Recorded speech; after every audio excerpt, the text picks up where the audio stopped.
Electrochemistry. तो electrochemistry के बारे में पहले जानते हैं इलेक्ट्रोकेमिस्ट्री है क्या। इसकी बेसिक चीज़ अगर पता हो जाती है तो इसको पढ़ने बहुत आसान हो जाएगा। तो इसको दो हिस्सों में तोड़ के पढ़ते हैं, जैसे इलेक्ट्रो अलग और केमिस्ट्री अलग, तो दो हिस्सों में तो तोड़ लेते हैं, इसे डिवाइड कर लेते हैं यहाँ से। तो इलेक्ट्रो का मतलब होता है इलेक्ट्रिक करंट से या इलेक्ट्रिकल एनर्जी से, तो इसे कह सकते हैं इलेक्ट्रिक करंट या इलेक्ट्रिकल एनर्जी कह सकते हैं। और इसे केमिस्ट्री का मतलब होता है केमिकल रिएक्शंस, इसे कह सकते हैं केमिकल रिएक्शंस। ये रहा। तो इलेक्ट्रिक करंट और केमिकल रिलेशंस को जो है इलेक्ट्रिक करंट और केमिकल रिएक्शंस में रिलेशंस पढ़ने जा रहे हैं। तो कह सकते हैं relations between electric current and chemical reactions. इसको चेंज कर सकते हैं, जैसे इलेक्ट्रिक करंट है तो इलेक्ट्रिक करंट से हम क्या कर सकते हैं, केमिकल रिएक्शंस कर सकते हैं, या केमिकल रिएक्शन से हम इलेक्ट्रिक करंट बना सकते हैं। तो लिख लीजिए एक लाइन्स, लिखो relations between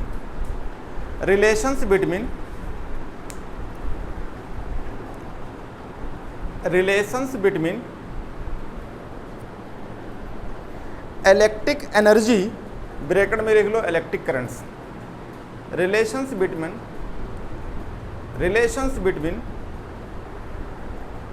electric energy, bracket में electric current, and chemical reactions,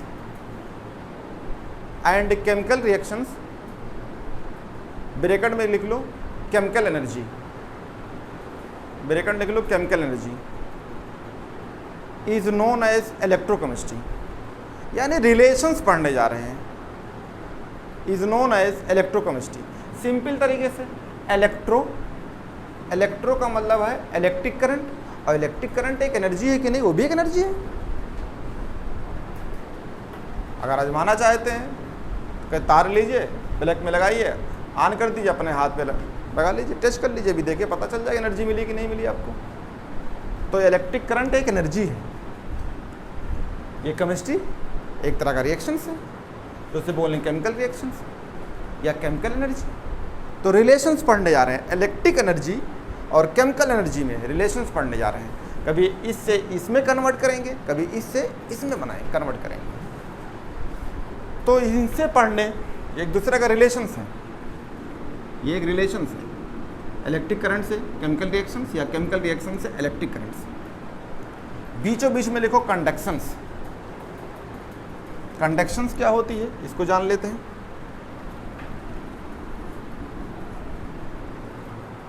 कंडक्शंस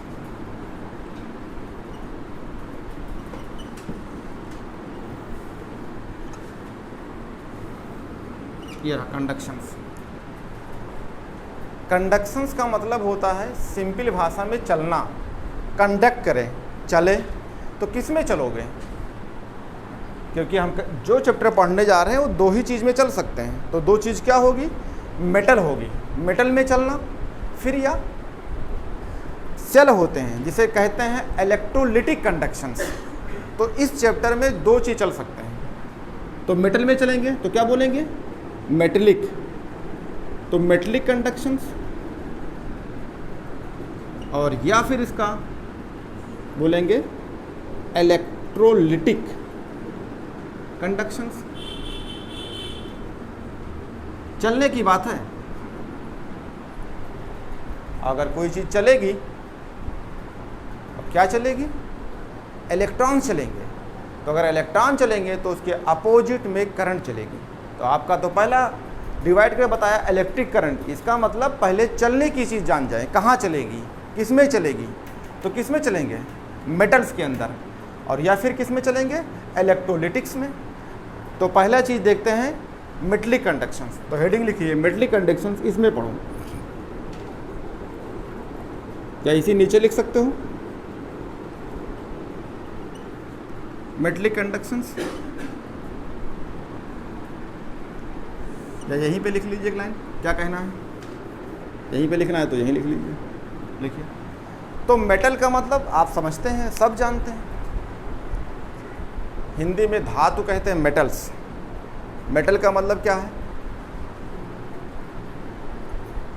nucleus होंगे, उसके चारों तरफ सेल होंगे, और न्यूक्लियस जो है उसके सेल में जो इलेक्ट्रॉन्स होंगे अपने तरफ उसे पकड़े होंगे, लेकिन जो आउटर्स इलेक्ट्रॉन होंगे न्यूक्लियस से दूर होंगे वो लूजली कंडक्ट होंगे, यानी फोर्स ऑफ अट्रैक्शंस कम होगी।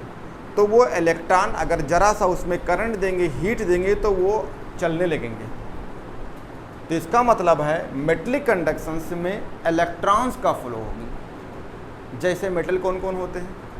फर्स्ट ए में आएंगे, अगर पीरियोडिक प्रॉपर्टी पढ़ते हैं फर्स्ट ए में, तो फर्स्ट ए में जो है लिथियम, बेरिलियम, बोरान, इसमें आएंगे लिथियम, सोडियम, पोटेशियम, ऐसे करके नीचे आएंगे।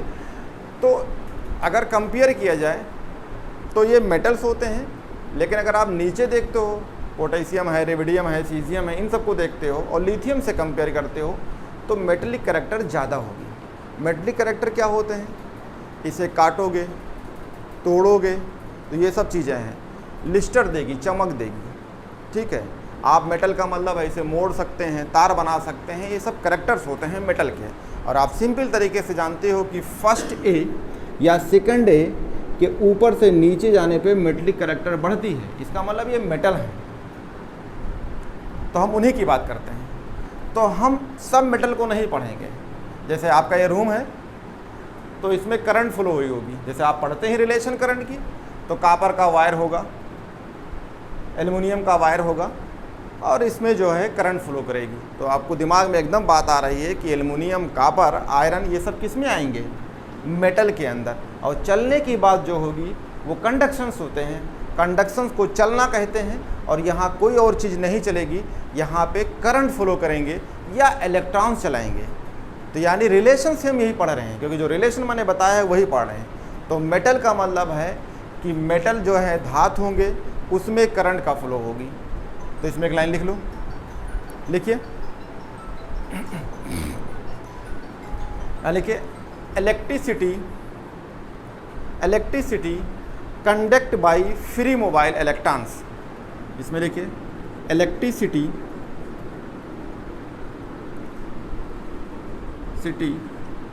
Is conduct by free mobile electrons या फ्री इलेक्ट्रॉन्स। दूसरा पॉइंट लिखिए,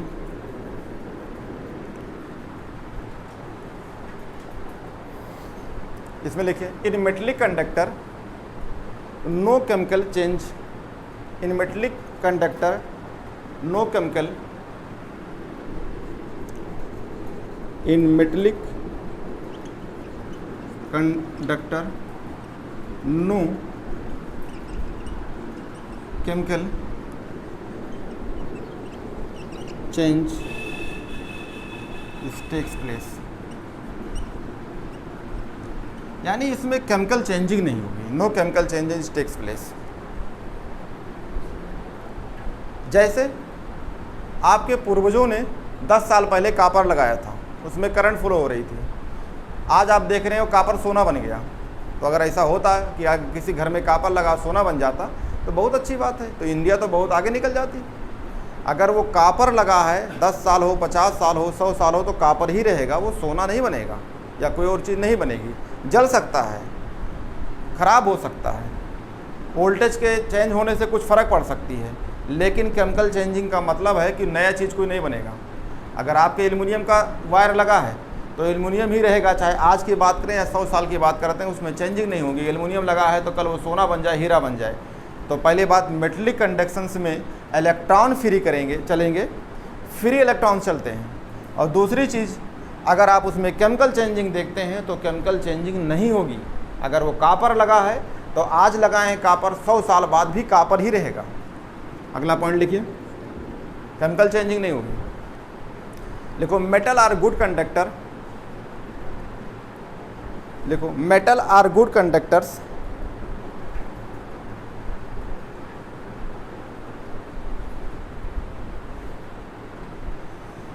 metal are good conductor for electricity. Electricity के लिए या इलेक्ट्रिक करंट के लिए मेटल कैसा होगा? गुड कंडक्टर है। Metal are good conductor, metal are good conductor for electric current या इलेक्ट्रिसिटी के लिए अच्छा है। सही बात है। अगर मेटल अच्छा ना होता तो दो चीज़ें हैं, अब इलेक्ट्रिसिटी पढ़ाएंगे, इलेक्ट्रोलिटिक कंडक्शन पढ़ाएंगे और इन दोनों से कंपेयर करेंगे। तो इसका मतलब है हर घर में पूरे इंडिया भर में वही चलता रहता। क्या करते हैं इसको, लेकिन आप देखिए पूरे इंडिया में जो वायर दौड़ाई गई है वह तो कापर की होती है तो एल्युमिनियम्स की होती है, उसका यूज हर जगह नहीं होती है। जैसे अपने घर में अगर इन्वर्टर रखे हैं तो यूज ये होती है, जो आपकी फ़ैन चल रहे हैं, ये चीज़ चल रही है, जैसे कापर से एल्युमिनियम से बनी चलती है। ये नहीं कि इसको हटा के इलेक्ट्रोलिटिक कंडक्शंस करते हैं। इलेक्ट्रोलिटिक कंडक्शंस करते हैं इमरजेंसी के लिए।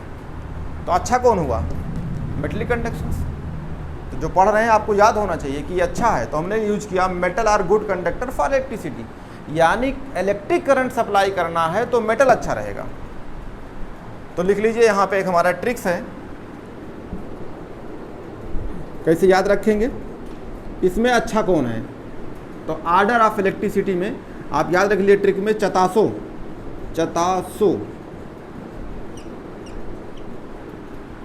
अगर आपसे पूछा जाए कौन मेटल अच्छा है तो आपको याद रखना होगा चतासो। चा का माने क्या है, चांदी, ता का माने तांबा और सा का मतलब सोना।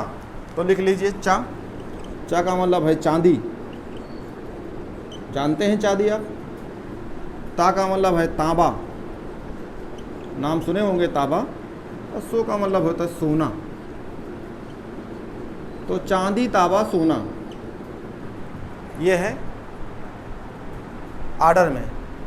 और ज़्यादातर हम इस्तेमाल करते हैं किसको, चांदी को और तांबा को, सोना का इस्तेमाल नहीं करते हैं। क्यों नहीं करते हैं अभी आपको बताते हैं।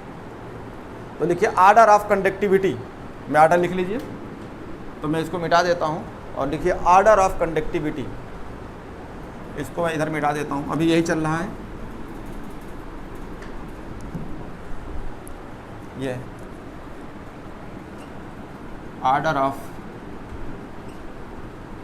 यानी चलने की आर्डर क्या होगी मेटल के अंदर। तो मेटल में अच्छा कौन चलेगा, चांदी, चांदी क्या बोलते हो Ag, ठीक है। तांबा को क्या बोलते हो, कापर, Cu, तो तांबा हो जाएगा। सबसे पीछे कौन होगा, Au। तो सोना तो अच्छा है कंडक्टिविटी, लेकिन होगा क्या, आपने घर के सामने चाहे कितना भी सिक्योरिटी लगा दो और आप 50 ग्राम सोना लगा कोई चीज़ कर दो तो आपका घर ही उठा ले जाएंगे। तो इंडिया में यही प्रॉब्लम है कि सबसे दिक्कत क्या है कि ये चीज़ क्या करेंगे, इसको 50 ग्राम बेच के अपना कुछ काम चलाएंगे। तो इसका मतलब कंडक्टिविटी नहीं देखते हैं। ऐसे ही अभी सिल्वर देख लो, तांबा देख लो या कापर को देख लो। मैं इस पर तुम्हें कहानी बता सकता हूँ, रियल कहानी है। जैसे मान लो गाँव में अक्सर क्या है, अगर 10 साल पहले जाए जब बैक जाया जाए, 10 साल या 20 साल बैक जाया जाए, तो बहुत सारे गाँव में लाइट नहीं है। आप जानते हैं, हो सकता है कि आपका एक गाँव है और पड़ोसी वाले गाँव में लाइट है, तो तार किधर से जाएगी, ऐसे जाएगी। तो ऐसे ही मेरे पास एक गांव था, उस गांव में जो है लाइट गई थी और बगल वाले गांव में लाइट नहीं थी। तो लाइट गांव में अब तो थोड़ी ठीक ठाक हो गई है। पहले लोग इंतज़ार करते थे, अभी बत्ती आएगी, बत्ती आएगी, बत्ती, पूरा दिन बत्ती का इंतज़ार करते थे। इस पर एक फिल्म भी बनी थी, देखा होगा। तो बिजली या बत्ती का इंतज़ार करते रहते हैं। अगर टीवी ऑन है तो फिर टीवी ऑन ही रहती है, मतलब अभी आएगी तो चलेगी, आएगी तो चलेगी, और पता नहीं पूरा दिन नहीं आती थी।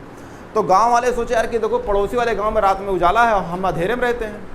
तो उन्होंने कहा कि जो है लाइट तो पूरी दिन आती नहीं है, तो दिन में क्या कर लिए, जब पोल या खंभे से तार गए, तार काट लिए। तो तार काटे तो उसमें देखा होगा ऊपर जो मेन तार होता है वो सिल्वर को लगाते हैं। बताएंगे क्यों लगाते हैं, देखा होगा जब भी आपका सप्लाई मेन है तो उसमें सिल्वर की तार है। तो ये सिल्वर की उन्हें तार काट लिया, उसको गलाने के बाद सिल्वर की बर्तन बनाए पूछ काछ के अपने ही लोहार से, मतलब बगल में ले जाके, और उसमें करें खाना खाएंगे, या चांदी है तो पायल और बनवा लेंगे, काम आ जाएगा। लेकिन पड़ोसी वाले गांव में लाइट नहीं रहेगी, हमारी तरह हो जाएगा।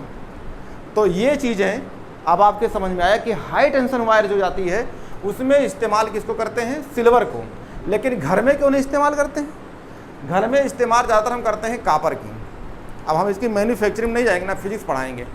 दोनों में फ़र्क यही है, कि सिल्वर अगर हम लगाते हैं तो हम कहीं अगर मैन्युफैक्चर करते हैं, ऐसा ये शहर है तो शहर के अंदर थोड़ा बनाई जाती है, कहीं 50 किलोमीटर 100 किलोमीटर दूर वहाँ बनाई जाती है, फिर उसे करंट भेजी जाती है।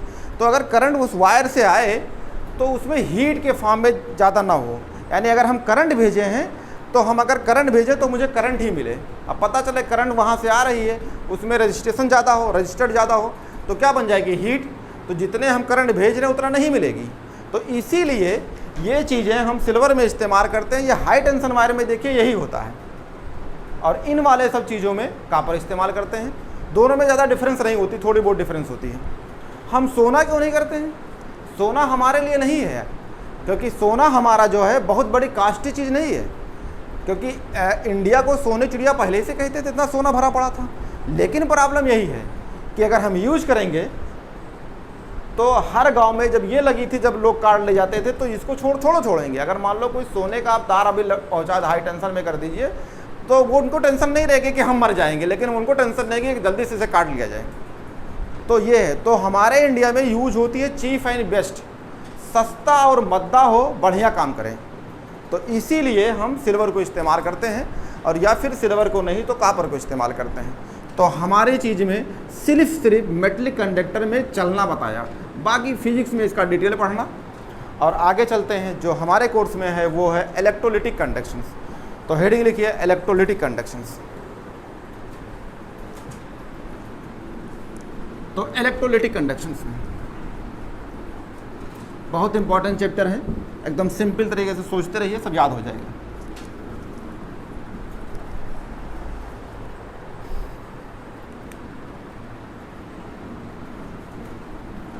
इलेक्ट्रोलिटिक कंडक्शंस।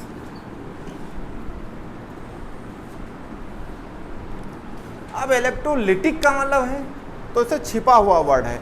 इलेक्ट्रोलिटिक का मतलब क्या? इलेक्ट्रोलाइट्स। इलेक्ट्रोलाइट मिलाइए, मीन्स आयन बने, वो चले। तो इसका मतलब चलने का दो तरीका, या तो फ्री इलेक्ट्रॉन्स या फिर आयन। अब आयन बनाना होगा आपको, तो आयन कैसे बनेगा? तो इसका मतलब है इलेक्ट्रोलिटिक का मतलब इलेक्ट्रोलाइट्स हो, इलेक्ट्रोलाइट का मतलब आयनिक कंपाउंड्स हो, जैसे NaCl। तो NaCl को जब आप पानी में डालोगे तो जैसे ये पानी में पड़ेगा ये टूट जाएगा। बताया था आपको, पूरा डिटेल पढ़ाया था कि फोर्स ऑफ अट्रैक्शन ब्रेक होगी, सोडियम और पॉजिटिव और Cl नेगेटिव इक्वस के फॉर्म में बनेंगे और उसमें चलते रहते हैं। अब आपको जो भी करंट बनाना होगा बैटरी के फॉर्म में, या कोई आप एनोड कैथोड बना के, तो उसमें आपको इलेक्ट्रोलाइट्स डालना होगा। अब इलेक्ट्रोलाइट्स क्या हो सकते हैं? इलेक्ट्रोलाइट का मतलब आयनिक कंपाउंड तो पूरा, यानी मेटल और नॉन मेटल से जो बने हों वो सब के सब आयनिक कंपाउंड कहते हैं। उनके बीच में फोर्स ऑफ अट्रैक्शन होता है, जिसे इलेक्ट्रोवैलेंट लिंकेज या इलेक्ट्रोवैलेंट बॉन्ड कहते हैं। जब इनको आप पानी में डालोगे तो इलेक्ट्रोवैलेंट लिंकेज या बॉन्ड जो है, फोर्स ऑफ अट्रैक्शन जो होती है या कूलम्बिक फोर्स कहते हैं, वो ब्रेक हो जाते हैं। जब वो ब्रेक हो जाएंगे तो वो आयंस बन जाते हैं और आयंस चलने लगते हैं, क्योंकि आयंस को चलाना है। क्या करना है? कंडक्शन। कंडक्शन माने चलाना। तो इलेक्ट्रोलिटिक कंडक्शन में जो पढ़ रहे हो उसमें आयन को चलाएंगे। तो जब आयन चलेगी तो इसका मतलब करंट चलेंगे। मेटलिक कंडक्शंस में इलेक्ट्रॉन चलाते हैं, इलेक्ट्रॉन चलेगी तो करंट चलेगी। तो इसका मतलब है अब इलेक्ट्रोलिटिक कंडक्शन तो पूरे आयनिक कंपाउंड वाले हो गए। दूसरी चीज, स्ट्रांग एसिड और स्ट्रांग बेस को भी लेते हैं, जैसे H2SO4 ये स्ट्रांग एसिड है। जब इसको इक्वस में डालेंगे तो H पॉजिटिव और सल्फेट निगेटिव के फॉर्म में बनेगी, SO4 नेगेटिव। अक्सर बैटरी में देखा होगा तेजाब पड़े होते हैं, या अब हाई टेक्नोलॉजी है ये, बिना तेजाब वाले भी आ गए हैं, जैसे ड्राई सेल्स। तो ये सब पढ़ाएंगे आगे, आपको बताएंगे। सिंपल तरीका का मतलब है इलेक्ट्रोलिटिक्स मतलब इलेक्ट्रोलाइट, और इलेक्ट्रोलाइट का मतलब आयनिक कंपाउंड्स या फिर स्ट्रांग एसिड या स्ट्रांग बेस। ये भी पूरे जब आप डालते हैं सोल्यूशन इक्वस में तो पूरा पूरा टूट जाते हैं। तो एक लाइन इसमें लिखिए, लिखिए, लिखो, generally ions are given by, generally ions can, ऐसे लिख लो, generally ions can given by, generally ions can given by compounds, ion can given by compounds, generally ions can given by compounds. कौन से compound, आगे लिखिए, कमाल आगे लिखिए, विच हैव इलेक्ट्रोवैलेंट लिंकेज, जो कंपाउंड होगा उसमें बॉन्ड होना चाहिए, which have electrovalent linkage. Electrovalent linkage का मतलब है, ब्रैकेट में लिख सकते हो, आयनिक कंपाउंड्स या आयनिक बॉन्ड्स। इलेक्ट्रोवैलेंट लिंकेज या ब्रैकेट में आयनिक कंपाउंड। अब आयनिक कंपाउंड को किस में डालना होगा, दो चीजें होती हैं, सॉलिड रहे या इक्वस में रहे। तो आयनिक कंपाउंड सॉलिड में कंडक्ट नहीं करती, जैसे नमक ले रही है उसमें करंट लगाइए और पीछे हाथ लगाइए तो आपको करंट नहीं मारेगी। जैसे आप कंटिन्यू कर लीजिए, हेंस ऑल आयनिक कंपाउंड, जितने आयनिक कंपाउंड हैं, hence all ionic compound are electrolytic conductor, hence all ionic compound are electrolytic conductor in their aqueous states, hence all ionic compounds are conduct electricity, are conduct electrolytic conductions, hence all ionic compounds are electrolytic conductor in their aqueous states, molten states are fused states in their electrolytic conduction in their aqueous state, molten states ORR fused states। तो ये हो जाएंगे। अगला एक point लिखो, during this conductions, during this conductions, these conductions, during these conductions a chemical changes is takes place, during these conductions a chemical changes is takes place called electrolysis, called electrolysis। इसका मतलब इसमें chemical changing होगी और chemical changing होगी तो बदलाव हो जाएगी। तो कंपेयर करिए सिंपल तरीके से, अगर इलेक्ट्रोवैलेंट बॉन्ड है तो आयनिक कंपाउंड है, आयनिक कंपाउंड को या तो गीला कर दीजिए या चिपचिपा कर दीजिए या पूरा पूरा पानी में डाल दीजिए। जैसे एग्जाम्पल ले लो, आपने सुना होगा लोग कहते हैं कि फला की भैंस मर गई, पानी में उतरी थी मर गई। अक्सर देखा होगा, सुना होगा, जब सरकार वकार चेंज होती है तो अक्सर भैंस पे बहुत होती है, गाय भैंस पे अक्सर सरकारें चलती है। तो देखा होगा कि भैंस अगर किसी तालाब में कूद गई तो मर गई, या फिर आप आ रहे थे कहीं जो है स्टेशन पे आपको करंट लग गया। तो उसमें होता क्या है, कहीं भी नमक वमक की बोरी उतरती रहती, देखा होगा। तो जो नमक हम लोग खाते हैं वो पाउडर के फॉर्म में होती है, और जो नमक जो है नॉन आयोडाइज्ड होती है वो बड़े बड़े बोरी में आती है। छोटे नमक, बड़े नमक, काफ़ी बड़े नमक होते हैं, नमक की पूरी पहाड़ी होती है। तुमने देखा होगा, अक्सर फिल्म दिखाते हैं।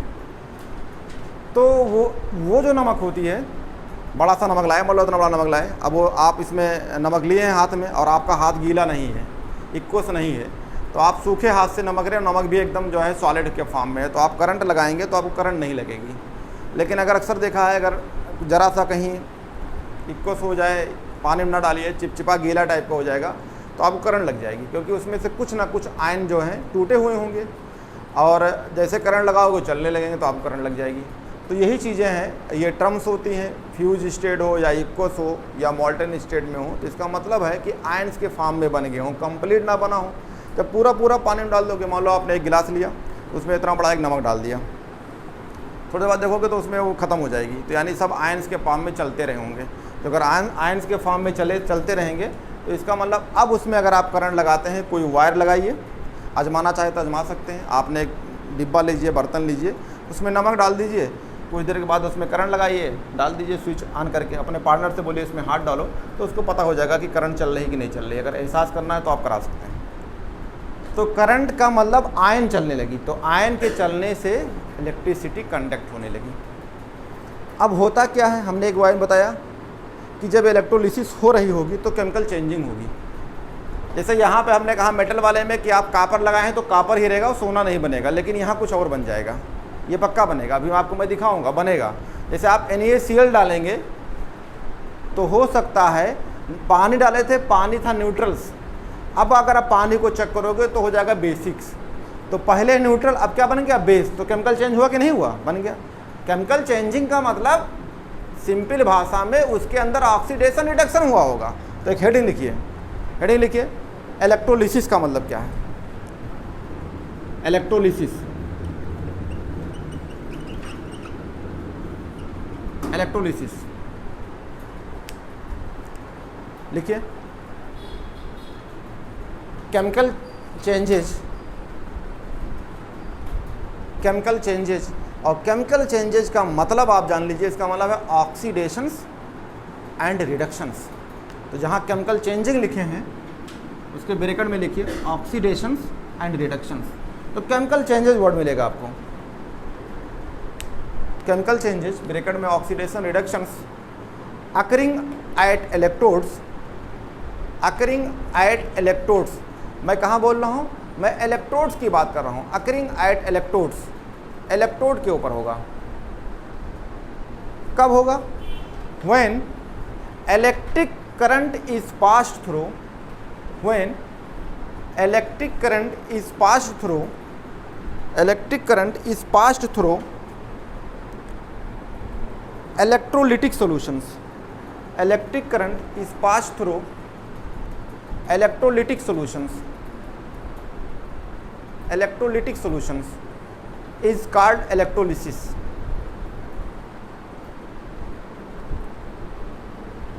इलेक्ट्रोलिसिस, ये वर्ड आपको आएगा, इलेक्ट्रोलिसिस।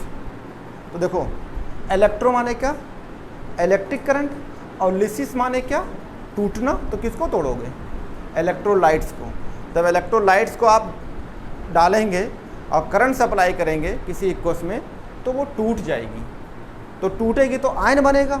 तो एक पे पॉजिटिव एक पे नेगेटिव, जैसे मान लो NaCl डाला तो Na टूटेगा तो Na पॉजिटिव बनेगा, Cl नेगेटिव बनेगा।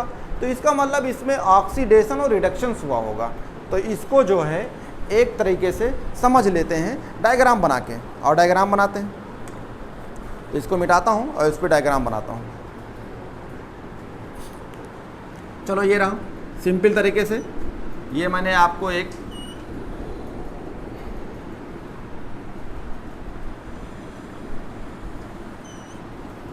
ये ले लिया।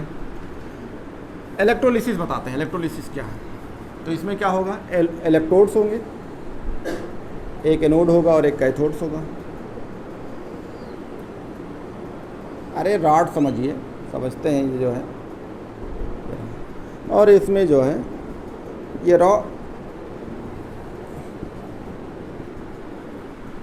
मान लो ये एक कोस है, पानी है, इसमें अगर आप नमक डालेंगे, ये डाल दिया आपने नमक, तो ये आयनिक कंपाउंड है। और आपको क्या करना पड़ेगा, ऐसे करें हो जाएगी क्या, नहीं, क्या करना पड़ेगा, अभी क्या बोला हूँ, करंट सप्लाई करनी पड़ेगी।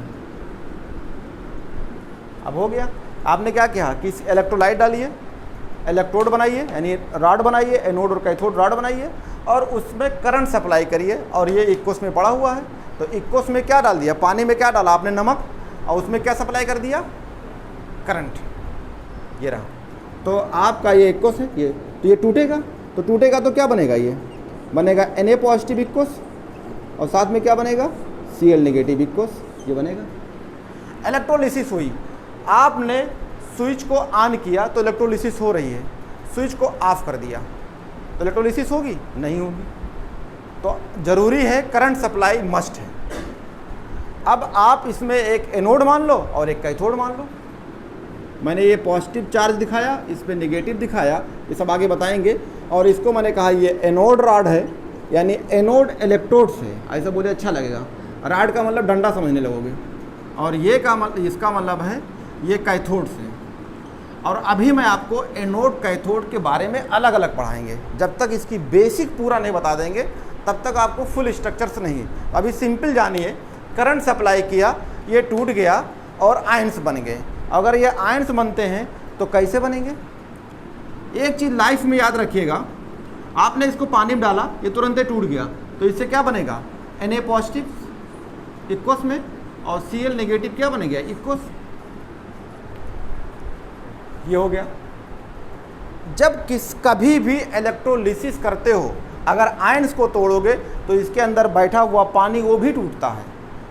कभी भी इलेक्ट्रोलिसिस करेंगे तो दोनों चीज़ टूटते हैं। तो इसमें क्या टूटा होगा? जो वाटर है इसका भी लिसिस हुआ होगा, तो वाटर का लिसिस हुआ होगा। अगर मान लो पानी टूटा होगा, अगर पानी टूटा तो इससे बन जाएगा आपका H पॉजिटिव इक्वस, और क्या बन जाएगा? OH negative equals. ये रहा, देखो ये Na पॉजिटिव, ये OH निगेटिव, ये आपस में रिएक्शंस कर लेंगे और रिएक्शंस करके क्या बन जाएंगे? NaOH। तो NaOH क्या होता है? बेस, स्ट्रॉन्ग बेस है। तो अब तो सॉल्यूशन न्यूट्रल बजाय क्या बन गई? बेसिक, क्योंकि ये जो पानी है ये पानी नहीं रह गया। ये इक्वस कैसा दिखेगा आपको? उसमें क्या मिला होगा? Sodium hydroxide. तो सॉल्यूशन कैसी हो गई? बेसिक। केमिकल चेंजिंग हुई कि नहीं? पानी कैसा होता है? न्यूट्रल। क्या बन गया? बेस। चेंज हुआ कि नहीं हुआ? अरे पूरा पूरा बदल गया। आपने कापर लगाया, सोना नहीं बना, केमिकल चेंज नहीं हुआ। जैसे मान लो अब आप जादूगर हो जाओ कि मैं जादू बना, तो अगर इंडिया में बहुत जादूगर हैं, तो अगर जादूगर इकट्ठा कर दो तो पूरा इंडिया फिर सोना बन जाएगी। ऐसा नहीं होता है, वो कुछ देर के लिए जादू होती है, तुम्हारे आँख झपकने तक होता है बस। ये सही में है, ये चेंजिंग हो रही है, बदलाव हो रही है, इसका मतलब बेस बन रहा है। तो ये पूरा पूरा बेस बन गया, पानी लिया न्यूट्रल बन गया, बेस, केमिकल चेंजिंग हो गई। तो ऑक्सीडेशन और रिडक्शन कहाँ हुआ? इन लोग का होगा ये। और देखते हैं, क्योंकि एनोड कैथोड बना हुआ है तो ऑक्सीडेशन रिडक्शन मस्ट है। तो आओ देखते हैं क्या हो रहा है। तो आओ देखते हैं कैथोड पे क्या हो रहा है। तो ऑन कैथोड यानी कैथोड पे क्या होगा? तो अभी मैं कैथोड के बारे में बहुत डिटेल पढ़ाएंगे, लेकिन अभी मैं जानता हूँ कैथोड पे हो क्या रहा है। तो कैथोड पे सिंपल तरीके से जानते हैं रिडक्शंस होती है। और देखते हैं रिडक्शंस होती है कि नहीं। यहाँ ब्रैकेट में लिख लो रिडक्शंस। अगर रिडक्शंस होती है तो चेक करें। तो रिडक्शंस का मतलब है रिड्यूस होना। तो ये है आपका H पॉजिटिव, और ये H पॉजिटिव अगर एक इलेक्ट्रॉन ले ले तो किस में चेंज हो गया? H में। रिड्यूस हुआ कि नहीं? पॉजिटिव ने इलेक्ट्रॉन लिया, क्या हो गया? रिड्यूस। तो इसे क्या बोलेंगे? रिडक्शन। तो रिडक्शन हो रही है। तो अगर यही दो H हो जाएंगे तो किस में कन्वर्ट हो जाएंगे? H2 में, यानी गैस निकल गई। तो आप सिंपल तरीके से जानते हो, हमेशा ये लाइफ का रूल है, पॉजिटिव वाला नेगेटिव की तरफ जाता है। तो ये क्या है? कहाँ गया? पॉजिटिव कहाँ जाएगा? नेगेटिव कहाँ है? ये कहाँ गया? कैथोड पे। तो ये कहाँ निकल जाएगी?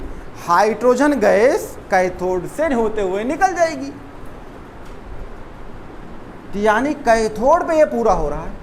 और याद करिए, जब मैंने आपको फर्स्ट ए पढ़ाया था तब भी मैंने ये चीज़ पढ़ाई थी वहाँ पे। आपको आते हैं एनोड पे। एनोड पे क्या होता है?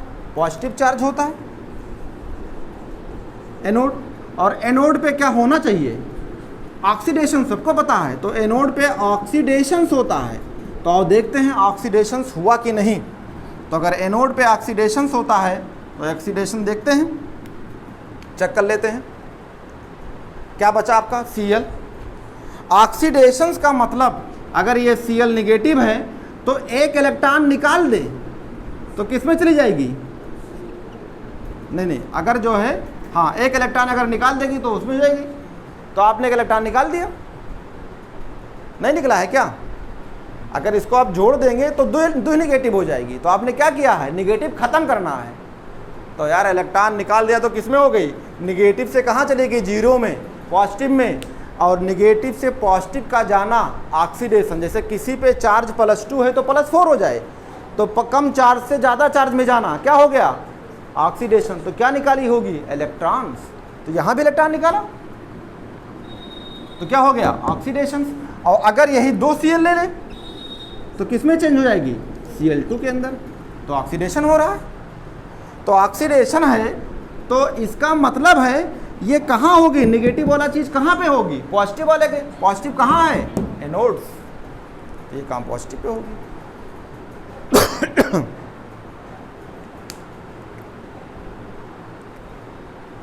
एनोड कैथोड पे इलेक्ट्रोड और जो इलेक्ट्रोड है एनोड और कैथोड पे आपका ऑक्सीडेशन और रिडक्शन से स्टार्ट हो गया, केमिकल चेंजिंग हो रही है, यानी इसका मतलब इलेक्ट्रोलिसिस का मतलब केमिकल चेंजिंग, और केमिकल चेंजिंग का मतलब ऑक्सीडेशंस रिडक्शंस, और ऑक्सीडेशन रिडक्शन तब तक होगी जब तक करंट सप्लाई करेंगे, जब तक स्विच ऑन रहेगी।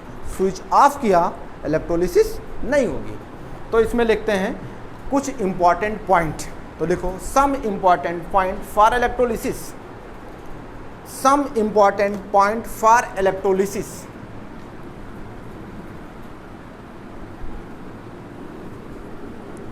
सम important point for electrolysis. Electrolysis सबके समझ में आ गया होगा। इलेक्ट्रोलाइट डाल के करंट सप्लाई कर रहे हैं, इलेक्ट्रोलाइट का ऑक्सीडेशन रिडक्शन हो रहा है और केमिकल चेंजिंग हो रही है, इसका मतलब है कि इलेक्ट्रोलिसिस हो रही है।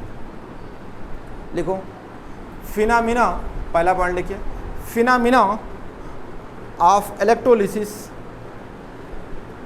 Phenomena of electrolysis appears at electrode only. पहला points, phenomena of electrolysis appear at electrode only. Phenomena of electrolysis appears at electrode only. जो इलेक्ट्रोलिसिस होगी ये कहाँ पे होगी? इलेक्ट्रोड्स पे। इलेक्ट्रोड को क्या बोलते हो? एक एनोड और एक कैथोड। दूसरा पॉइंट लिखिए, electrolysis is takes place, electrolysis is takes place,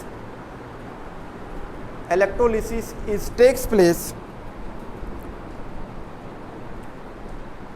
until the electricity is passed. Electrolysis is takes place until the electricity is passed. Until the electricity is passed.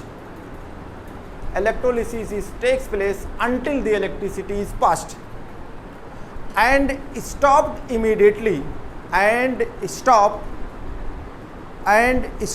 immediately, stop immediately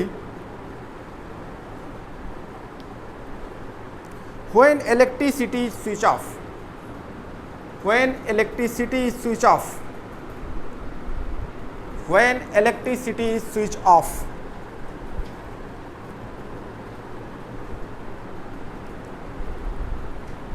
जब तक आप current supply करेंगे electrolysis होती रहेगी, जब तक current आप supply बंद कर देंगे, स्विच ऑफ कर देंगे, इलेक्ट्रोलिसिस नहीं होगी। अब होता है कि अगर मान लीजिए कई उसमें आयंस पड़े हैं, कई पॉजिटिव आयंस पड़े हैं, अभी तो हमने सिर्फ NaCl लिया तो एक ही पॉजिटिव था और एक H पॉजिटिव, दो ही थे, एक पॉजिटिव Na था, एक H पॉजिटिव था। मान लो दो या दो से ज़्यादा पड़े हों, तो कैसे पहचानेंगे कि उसमें से पॉजिटिव वाला एक ही जाएगा कैथोड के पास? अगर नेगेटिव वाला है तो उसमें से कई नेगेटिव हों, 3-4 नेगेटिव हो, तो उसमें से एक ही नेगेटिव जाएगा एनोड के पास। नहीं समझ में आया? जैसे मान लिया कोई चीफ मिनिस्टर से मिलना चाहता है, पूरी जनता है गांव की, तो सब थोड़े मिल पाएंगे, इसमें से कौन जाएगा? एक लोग जाएंगे, 2 लोग जाएंगे, 3 लोग मेंबर जो बन के जो भी जाएंगे, तो रूल है यही कि कौन जाएगा। तो अब इतने सारे अगर आयन पड़े हों, 2 या 2 से ज़्यादा आयन पड़े हों, तो उसमें से कौन सा आयन कैटायन पे जाएगा और कौन सा एनायन जो है, यानी कौन एनायन जो है कैथोड एनोड पे जाएगा और कौन कैटायन जो है कैथोड पे जाएगा। सिंपल तरीका है कि बहुत सारे अगर पड़े हों तो कैसे पहचानेंगे? तो एक लाइन लिखिए, if 2 are more, if 2 TWO2, if 2 are more like ions are present, like ions are present, if 2 or more like ions are present, then only one anion, then only one anion oxidize at anode, then only one anion oxidized at anode and only one cation reduce at cathode.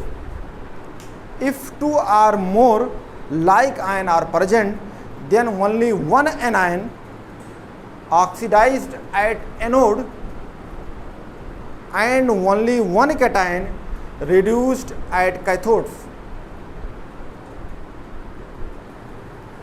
Reduced at cathodes.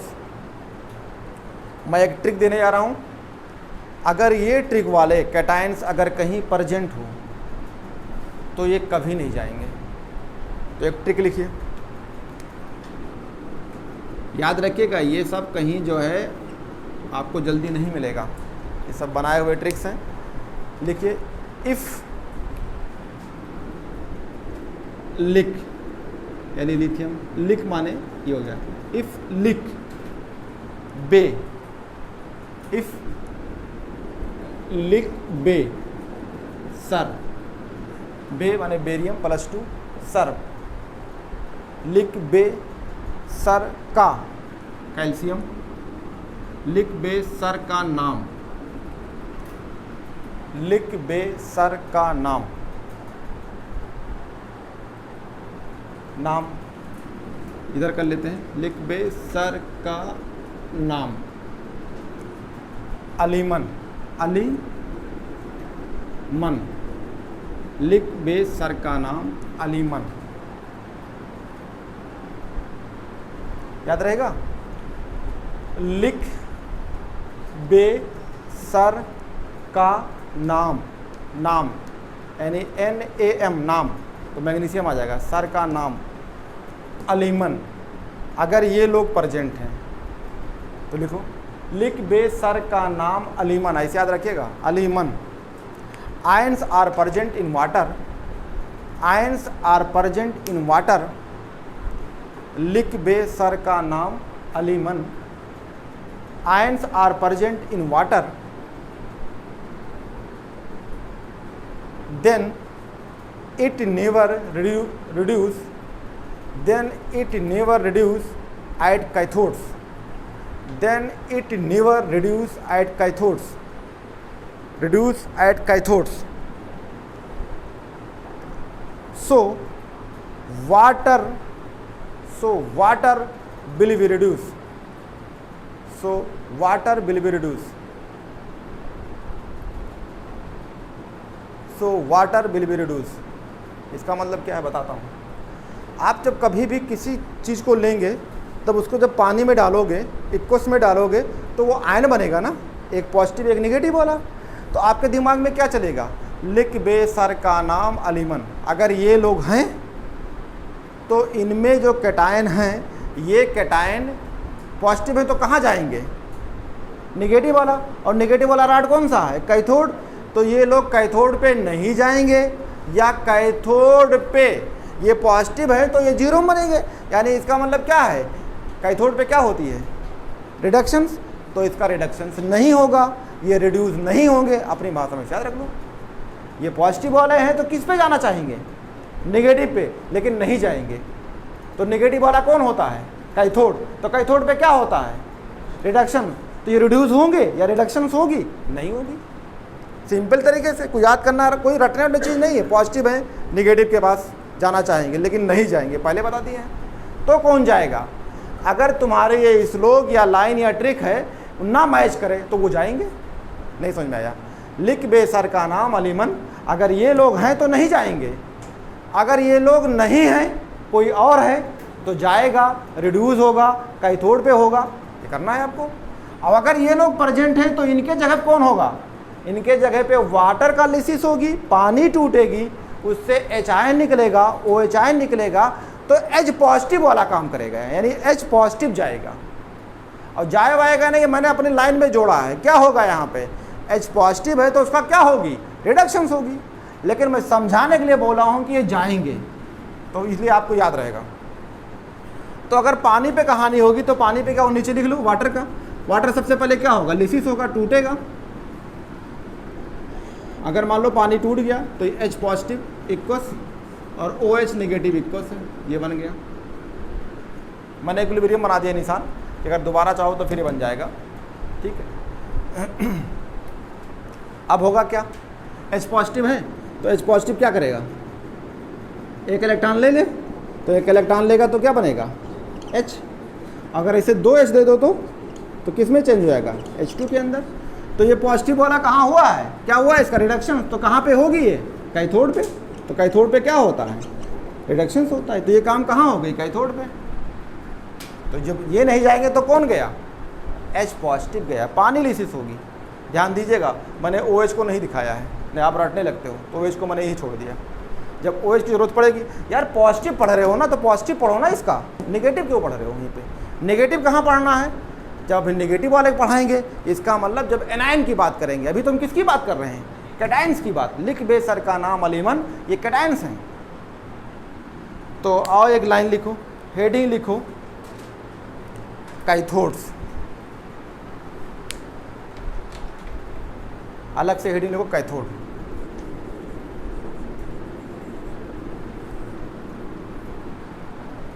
अगर cathode आप लिखेंगे तो हिंदी भी तो लिख सकते हैं, का से कैथोड, नहीं समझ रहे हो। अगर ये इंग्लिश में लिखा है सी से, तो अंग्रेजी में किससे लिखेंगे, का से कैथोड। तो का से कैथोड होता है तो का से कैटायन भी तो होता है, तो नहीं समझ में आया। और का से कम भी तो होता है, तो का से मिलाओ वर्ड। अगर हिंदी में लिखोगे तो सी से, सॉरी इंग्लिश में लिखोगे तो सी से, हिंदी में लिखो से तो का से। तो का से मतलब क्या हो जाएगा, तो यहाँ लिखो कम रिएक्टिव। तो कैथोड जो है कैसा होगा, कम रिएक्टिव होगा। का से कैथोड, का से कम रिएक्टिव। तो अपनी भाषा में क्या लिखोगे, कैथोड इज लेस रिएक्टिव, याद रहेगा ना। दूसरा पॉइंट, का से कैथोड है तो का से क्या है, कैटायन है, तो इस पे कौन आएंगे, कैटायन आएंगे। नहीं समझ में आ रहा हूँ, अभी तो पढ़ा रहा हूँ। ये सब कहानी किस पे हो रही थी, कैथोड पे। तो यहाँ क्या कहेंगे, कैटायन आते हैं, याद रहेगा नहीं याद रहेगा, कैटायन आते हैं। अरे आते वाते नहीं हैं, बस अपनी भाषा में समझो क्या होगा, कैथोड होगा, रिडक्शंस होगी। तो याद करने का आएगा तभी तो होगा। अब कोई दूर दूर पढ़ा आ ही नहीं रहा है तो ना एनोड ना कैथोड। तो कैटायन आते हैं तभी उनका जो है आपका ये कैटायन पे जो है रिडक्शंस होगी। तो हमने क्या कह दिया, कैटायन आते हैं। आपको समझाने के लिए है भैया, अगर आप समझ जाते हो तो ठीक है। अगर रटने लगो कैटायन आते हैं, कम रिएक्टिव होता है, तो फिर समझ लो, फिर ये चीज़ें तुम्हारे लिए बहुत टफ हो जाएगी। कैटायन आते हैं। अब कैटायन क्यों आते हैं, तो कैटायन क्या रखता है, पॉजिटिव चार्ज, तभी तो निगेटिव पे आएगा। तो इसका मतलब है कैटायन इसलिए आते हैं, रखते कौन हैं, इनके पास पॉजिटिव चार्ज होता है, समझिएगा। अगला पॉइंट,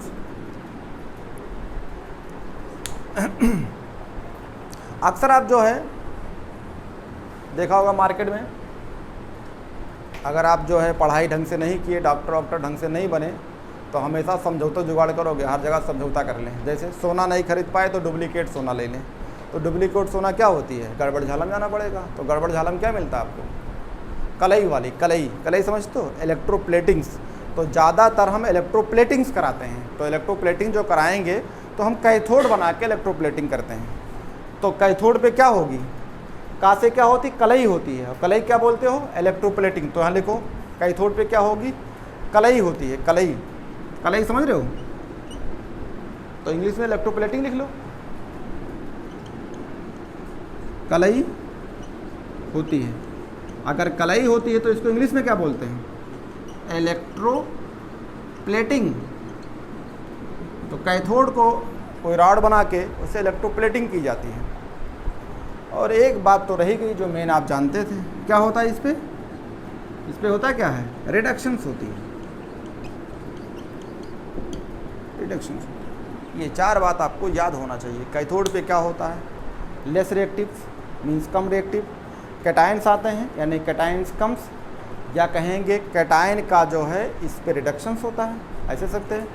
कलई होती है यानी इसका मतलब रॉड लेंगे, कैथोड बनाएंगे, उसके ऊपर पॉलिश करेंगे। जैसे आपने लिया लोहा, लिया सोने की पॉलिश कर दिया, तो नीचे है आयरन, उसके ऊपर गोल्ड का पॉलिश है। तो आपको लगेगा कि इतना सारा लोग बहुत सारा सोना पहने होते हैं, कुछ रियल में पहने होते हैं, कुछ डुप्लीकेट पहने होते हैं इलेक्ट्रोप्लेटिंग्स वाले, वो देख के लग जाता है।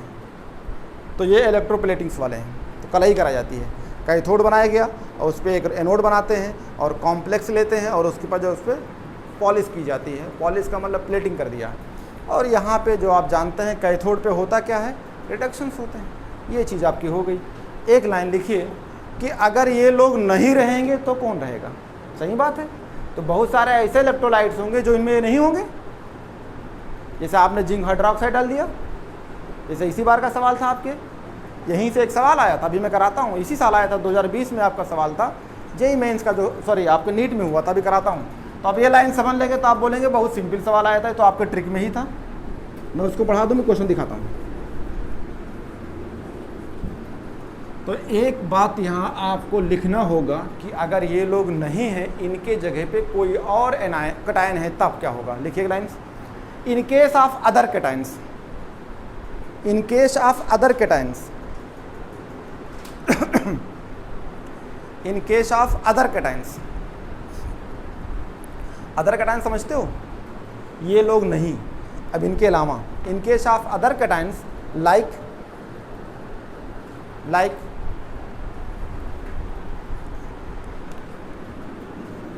जिंक +2, कॉपर +2,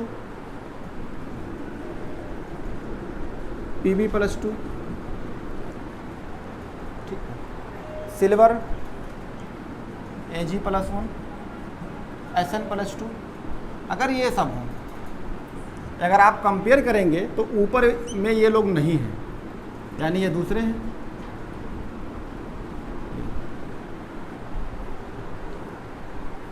ETC मतलब आपको ये कहना है कि इनके जगह पे ये लोग हों, कोई और हो, ये ना हो। तो लिखिए cation will reduced at cathode, cation will reduce at cathode, cation will reduce at cathode, reduce at cathode not water, reduce at cathode not water. ध्यान देना, तुम लोग के दिमाग में एक बात आ रही होगी बार बार, वाटर वाटर, वाटर को तोड़ने के बाद H+ जो निकलेगा उसकी बात मैं करता हूँ। तो या तो पूरी लैंग्वेज में बढ़ाइए कि वाटर्स, फिर वाटर की लिसिस करो, उसमें H+ हो, और H+ को आपको जो है रिड्यूस करनी होगी। तो वहाँ H+ रिड्यूस हो रहा था जब ये लोग थे, और अगर यहाँ पे जो अगर ये आते हैं तो ये वाटर का अगर लिसिस होता है तो उसमें से H+ का रिडक्शंस रिड्यूस नहीं होगा, रिडक्शंस नहीं होगी, ये मकसद है। नॉट वाटर चाहो लिख लो ब्रैकेट में ऐसे करके,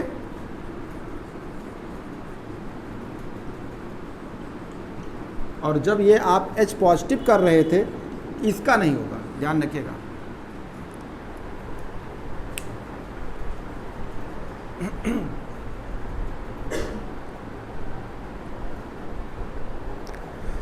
समझ में आ रहा है ना।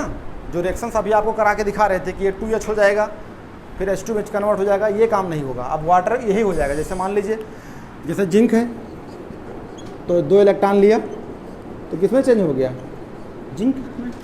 तो पॉजिटिव से किस में गया, 0 में, क्या हो गया, रिडक्शंस।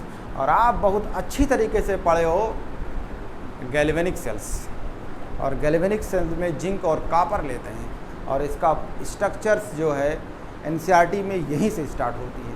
तो मैं आपको इतना सारा क्यों बता रहा हूँ, इसलिए बता रहा हूँ क्योंकि आपको बेसिक नहीं पता तो ये आप जान भी नहीं पाएंगे, क्योंकि NCERT में कहाँ से पढ़ना चाहिए ये हमको क्लियर ही नहीं रहता है। इसलिए मैंने आपको एकदम बेसिक से स्टार्ट किया हूँ, फिर आपको मैं भी किताब पे आता हूँ। अलग लाइन लिखिए,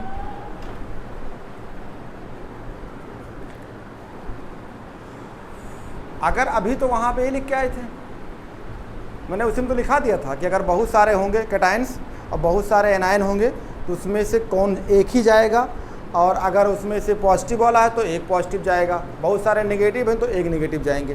तो आप हेडिंग लिख लीजिए कैथोड्स, नहीं कैथोड हो गया एनोड्स, एनोड लिखिए, हेडिंग लिखिए एनोड्स, एनोड लिखिए। और एनोड पे क्या क्या होता है वो जान लीजिए आप।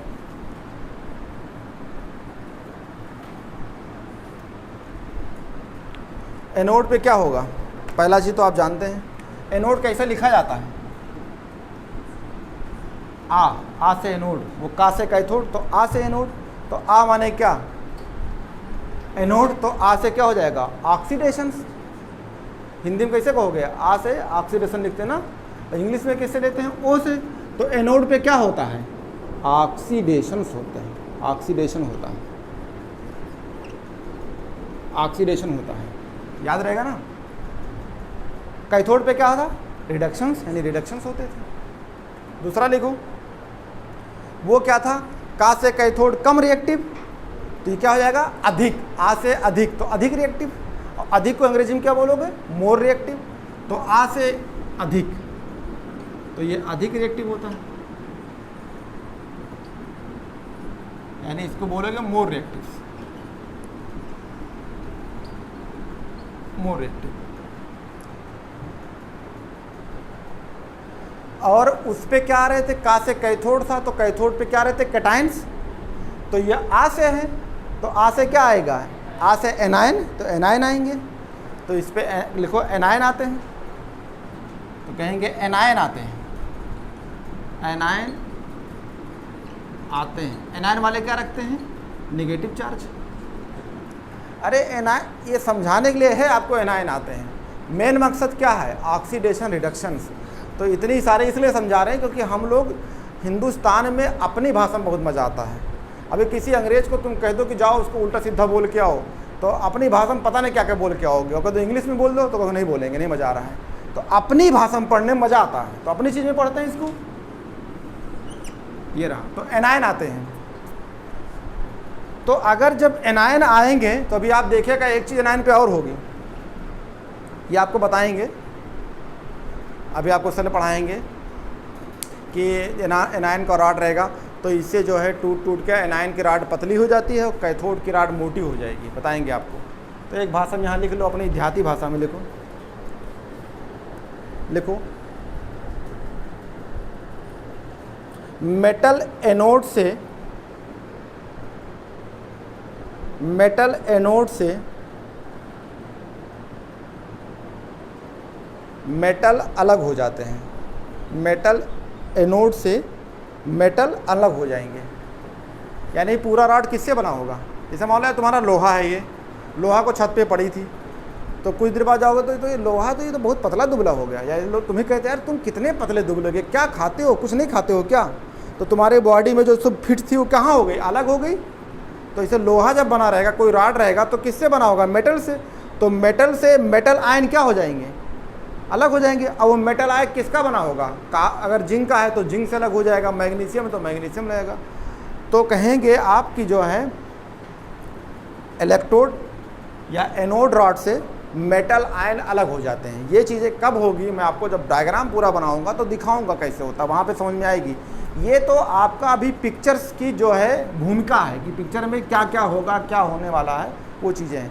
यानी मेटल रॉड जो होगी उससे मेटल आयन अलग हो जाएंगे, तो टूट टूट के बाहर जाएंगे। सिंपल तरीके से अगर आप अभी देखिए कहीं भी आप रख दे कोई रॉड को, तो उसके जो है कुछ, वो तो इंग्लिश में बोलेंगे कि जंग लग गई, कोरूजन हो गया। लेकिन जब आपको एनोड कैथोड बनाएंगे तो वहाँ मेटल जो है कि रॉड जो होंगे वो पतले हो जाएंगे, एनोड वाले खासकर, और वो कैथोड वाले मोटे हो जाएंगे। क्यों हो जाएंगे अभी आपको बताते हैं। तो चलो सिंपल तरीके से एक दो क्वेश्चंस करते हैं। और इस बार का सवाल भी आया था, सवाल जो है जो किसी के पास पढ़े हैं तो इस साल का सवाल दिखाते हैं और एक दो सवाल मैं करता हूँ। एक लाइन लिख लो इसमें, इसमें एक लाइन लिखो। यहाँ पे हमने बता दिया ना क्या हो जाएगा, मेटल रॉड होगा जो बना होगा इलेक्ट्रोड्स, उससे क्या अलग हो जाएंगे, मेटल आयंस अलग हो जाते हैं।